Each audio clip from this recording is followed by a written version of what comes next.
hati nurani kalian. Camkan itu.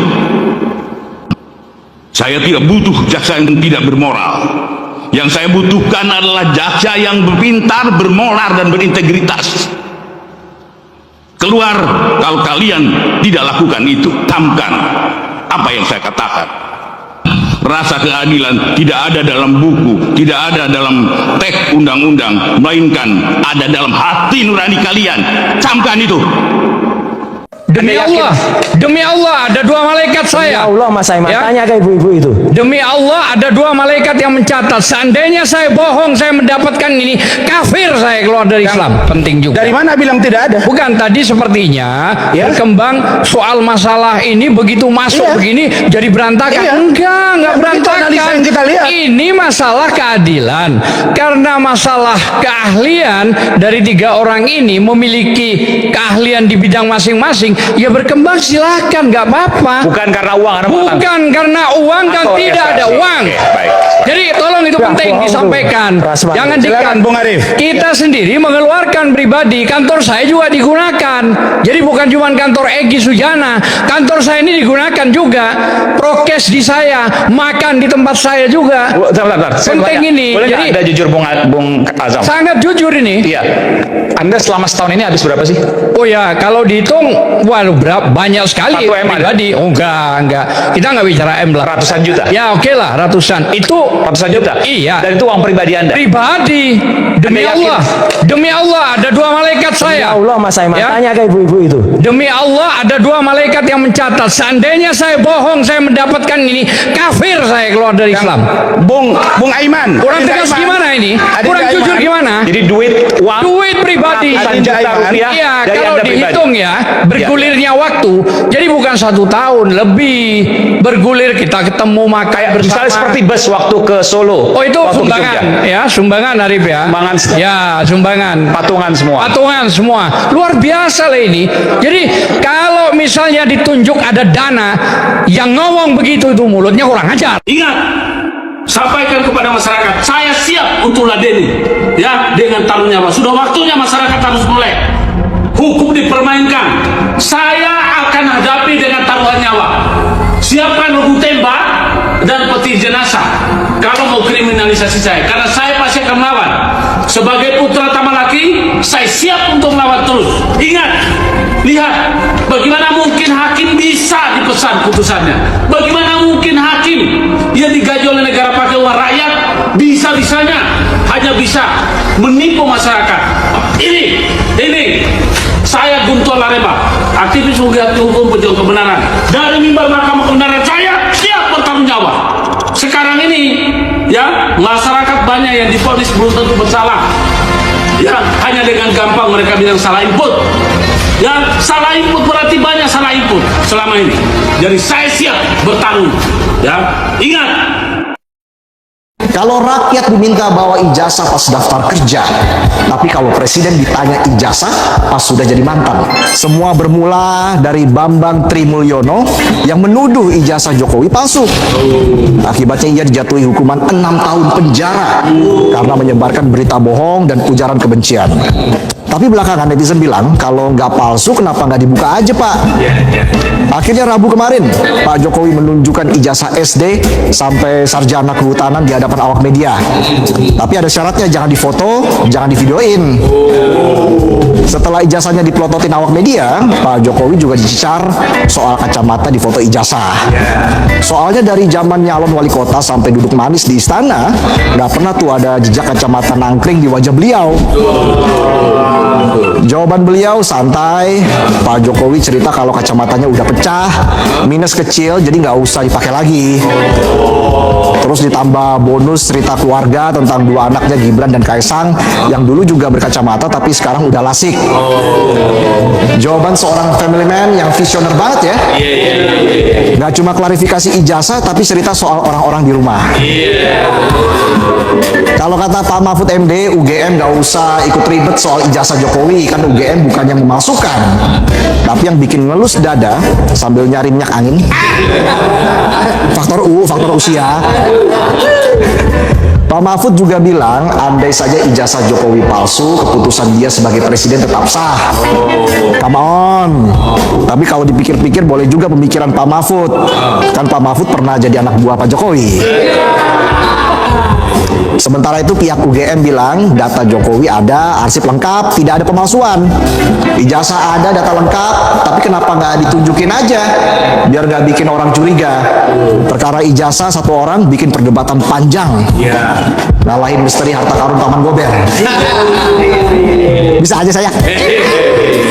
Menanggapi desakan yang datang bertubi-tubi terkait keaslian ijazahnya Pak Jokowi pun akhirnya angkat suara. Ijazah saya asli. Kalau diminta hakim, saya tunjukkan. Ya mudah-mudahan ini bentuk kepercayaan Pak Jokowi terhadap lembaga peradilan. Masalahnya mafia peradilan lagi on fire.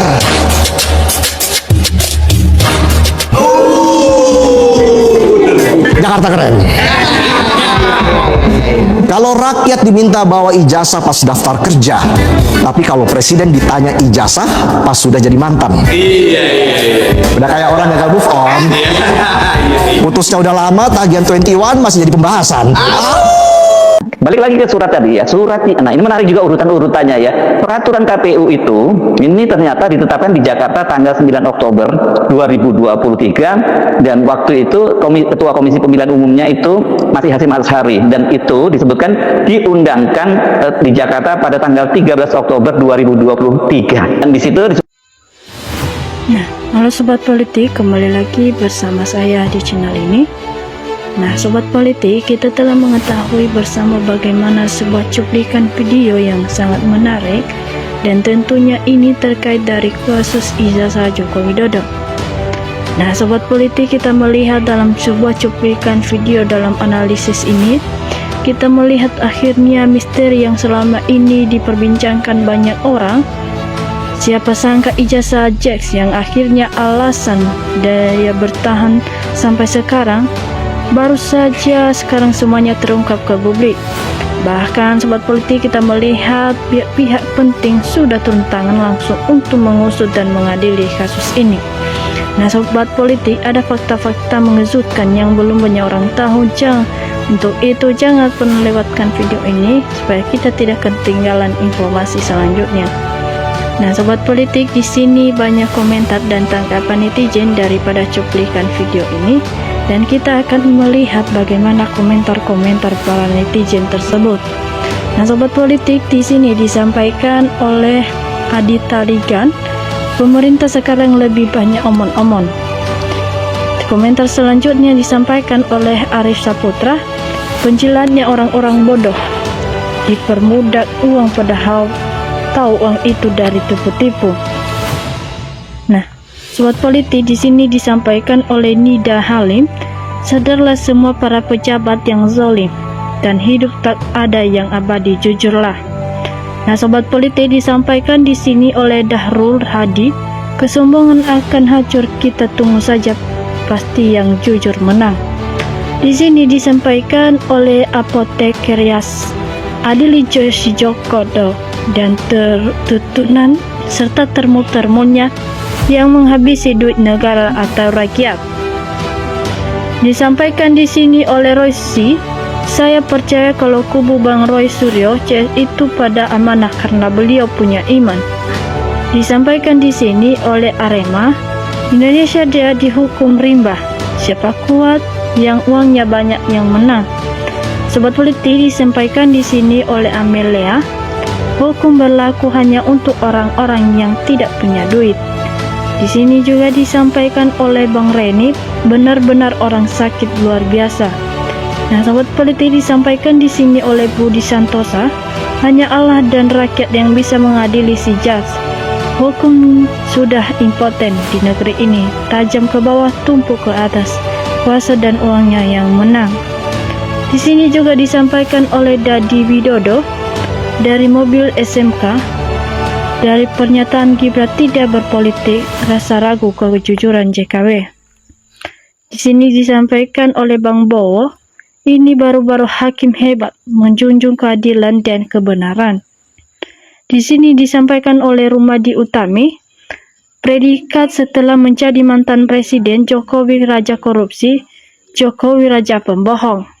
Sobat Politik, di sini disampaikan oleh Siti Marliam, memang kebenaran itu awalnya fitnah, dihalangi, diserbu, namun kekuatan pasti Allah tunjukkan suatu hari. Semangat Mas Roy, Allah bersamamu, teruslah perjuanganmu, rakyat kawal waras mendukungmu.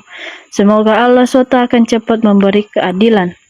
Nah, di sini juga disampaikan oleh Mufti takap hakim yang terima pesanan dalam vonis kasus yang ditangani berdasarkan pesanan, biar mereka tahu rasanya tinggal di hotel Pordeo yang serba gratis. Disampaikan di sini oleh Sumarno, kita berteriak sampai kehabisan suara kalau penegak hukum masih seperti sekarang, itu hanya ditertawakan oleh para koruptor. Di sini disampaikan oleh Robert, bodohnya pejabat dan rakyat Indonesia cuma ditipu dan dibohongi sama satu orang saja, gak bisa mengadilinya. Padahal uang yang buat menyuap pengacara-pengacara dan termu dari hasil penipu kita. Nah, Sobat Politik, di sini disampaikan oleh Agus Salim, sudah saatnya bikin hukum sendiri dan hukum bersama, yaitu Fustim federasi seperti yang ditawarkan Muhammad Hatta, cara mempercepat kesejahteraan. Disampaikan di sini oleh Rendang Maksik, kuato neraka habis diborong pejabat zolim dan DPR juga termulak tak nolah. Sisa kuato surga untuk rakyat Indonesia yang dizolim. Nah, di sini disampaikan juga oleh Khazi Razak, sudah lama kezaliman, kemungkaran berkuasa dan merajalela di Indonesia ini. Lenyapkan kezaliman, kemungkaran negara segera, amin. Di sini teman-teman disampaikan juga oleh Ahmad Narto, Jokowi dan keluarganya beserta termul-termulnya lenyap dari bumi pertiwi ini. Sudah waktunya, kenapa Presiden Prabowo hanya mendengar saja, nggak ada tindak tegas. Rakyat sudah banyak jadi korban pembunuhan KM50, rakyat dihukum Babang Tri dan Gus Nur. Nah, Sobat Politik, di sini disampaikan oleh Erwin Himawarni, mau gimana sangitnya perlawan kepada Jokowi, kalau hakim jaksanya urat malunya sudah putus, susah apalagi hukumnya sudah cacat. Disampaikan di sini oleh Bu Milzel, Jokowi memang harus mendapatkan keadilan.